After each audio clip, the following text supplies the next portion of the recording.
I think it was very simple. I was born in the compound of a masjid, which means that's where my parents were living when I was born, a compound of a masjid. My father was an imam, and he's a scholar in his own right. He's done a lot of good work in Zimbabwe. And it was a very simple hand-to-mouth sort of upbringing. I don't come from a wealthy background like we... Alhamdulillah, it's not like we didn't have food and that, but we were like limited budget a family, so to speak, and this was in the early stages. I went to a government school, which was obviously Zimbabwe being colonized by the British. The schools were very British. Okay. And that's the reason why even the English that we speak in Zimbabwe is not too far off from British English. Yeah, sure. Sometimes some of the Zimbabweans actually have better English than those here. So subhanallah, it's just, it was simple, and I was always brought up in a religious home with the deen, with salah, with ibadah. I never had a girlfriend in my life. I've never been to a cinema. Never been to a nightclub, never touched a cigarette, never had, drugs was something that was not even in the picture. Interesting. I've had a very, very clean upbringing, alhamdulillah, and I thank Allah for that. My life was mostly with the Quran, mostly with learning, and I used to do both school, secular, as well as doing hifz and then learning the books. And at the same time, I used to go to one of the Arab embassies when I was very, very young to learn Arabic. So I learned it at the age of 4, 5, and 6, the Arabic language. And all the embassy staff's kids used to learn there, and I was put into there by my dad.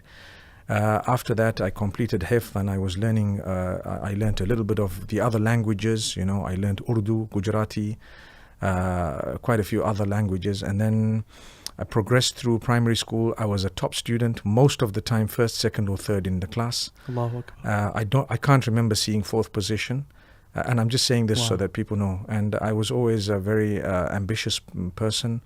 As much as I loved the deen, and I knew I was a hafiz, and I knew that I could mimic very easily, I could actually imitate a lot of the imams of the haram at the time, Abdullah al-Khalifi, rahmatullahi alayhi, Muhammad al-Sabayil. That was a generation when I was young. Wow.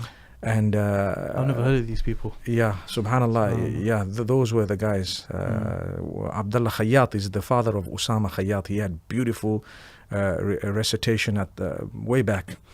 And then I remember I was very glued onto my radio. At that time, that was the technology. I used to listen to world news all the time, BBC. I even know some of the names of some of the presenters at the time. Some of them are still there. And it was amazing. I used to keep up with whatever's happening across the globe. And even the local news, I used to keep up. Very few friends. I started playing sport, not because I loved it, but because the high school I went to was actually a private college, a private Christian college. Yeah. And it was probably at the time the best, if not one of the best in the country, and still is. We had to play rugby, basketball, hockey, tennis, cricket, swimming. I did it all. So I've had that. And then as I grew older, I wanted to become an ophthalmologist. And I was really looking forward to that. And Allah had it such that I ended up pursuing Sharia in Medina Munawwara. So this was all part of the plan of Allah. Nice. And I thank Allah for this. But the upbringing was pretty simple. We used to get a pair of new clothes a year, I think, and hand-me-downs most of the time from our older brothers. And the shoes as well, we used to buy a pair for Eid every year, one pair. It was a pretty simple life. And as life progressed, alhamdulillah, things became much easier.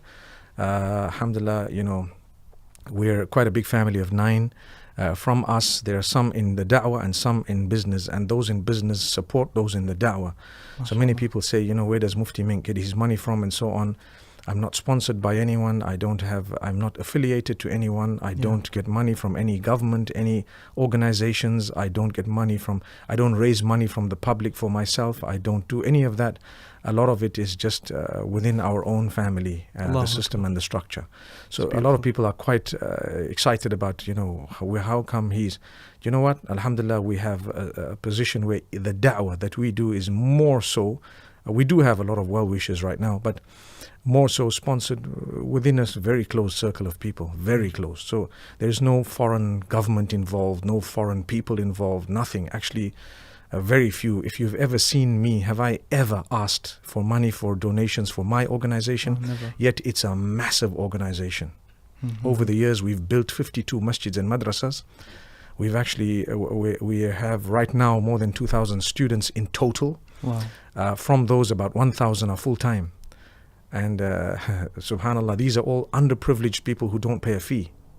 So everything is taken care of. It's all happening within Zimbabwe. Amazing. All underprivileged people who are empowered, and that's what we believe.